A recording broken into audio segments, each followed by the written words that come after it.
Thank you, Program Director. My sister Tutukile, the Skweyiya family, children, grandchildren, Comrade President Cyril Ramaphosa, former President Thabo Mbeki, Mrs. Mbeki. I'm going to take the West African shortcut and say all protocol observed, and hope I have not offended anyone. It was 2 years ago, almost to the day, that I was reminded of how long I have known Zola Skweyiya. We were at Luthuli House to raise some issues with the leadership of the ANC, and in a heated moment, one of the members of our delegation, pointing to herself first, said, I, Zola and Pallo, have known each other since we were teenagers in this movement. I thought about it for a second and realized that I had known Comrade Zola for close to 60 years. A modest, unassuming person who was not given to vanity, nor did he seek to project himself and impose himself on others. Man with the capacity to do his work quietly and diligently, virtually unnoticed, but the quality of his output never failed to impress. A very private person who kept many things to himself, found it difficult sometimes to share with even his close friends what he considered personal and private. Consequently, even when he fell ill on this last occasion, when I heard about it, I was rather nervous because I know Zola didn't confide easily in his friends and his comrades about his health. So I made it a point to contact old comrades and ask them to go and visit him in hospital, just by way of reassurance. Regrettably, after being discharged, he was readmitted to hospital, and this time did not come back to us. Zola and I come from the same town, Cape Town, which has its own peculiarities and I suppose different from the rest of South Africa, the Western Cape, where the African people are a minority. And that shaped much of his life. The other day when I came to pay my respects at the home, amongst other things, Tutukile remarked how surprised she was when Zola told her that Afrikaans was one of the first languages he spoke. But that, of course, is what Cape Town is like.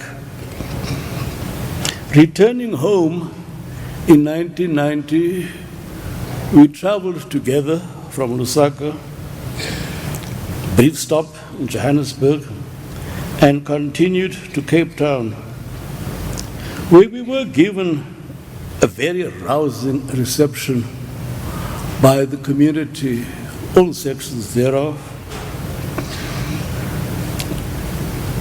And I remember visiting my parents' old home, which still stands where it was built.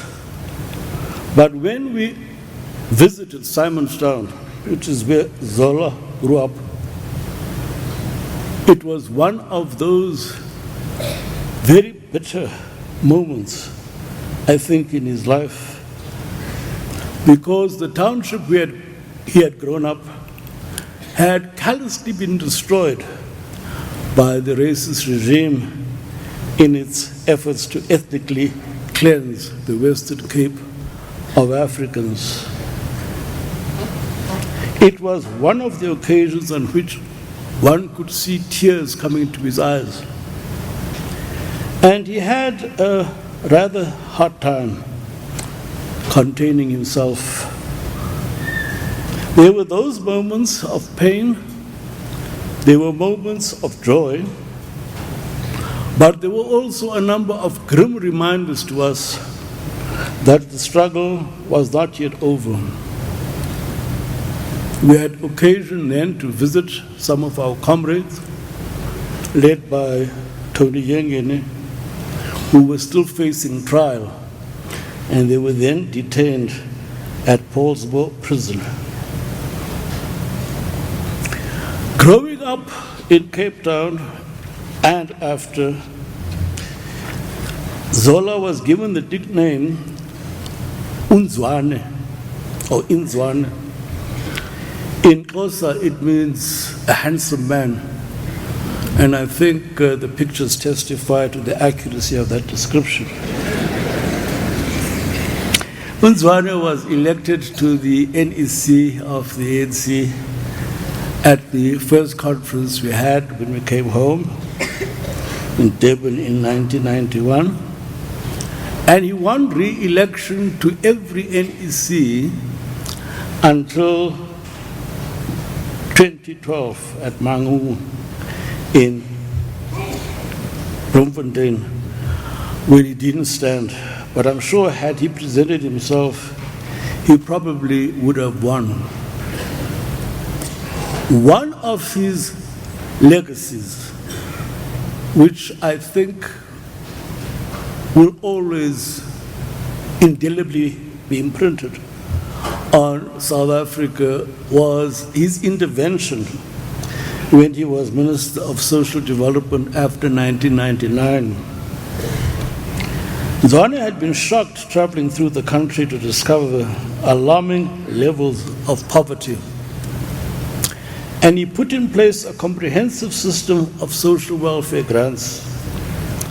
And social welfare grants are not a solution to poverty, but, and I think it's important we underscore this, they do keep many wolves away from the door and at least ensure that no children go to bed hungry. That is Zwane's legacy. He was a very solid comrade, committed freedom fighter, and I would say an instinctive Democrat, and above all, a very, very good friend.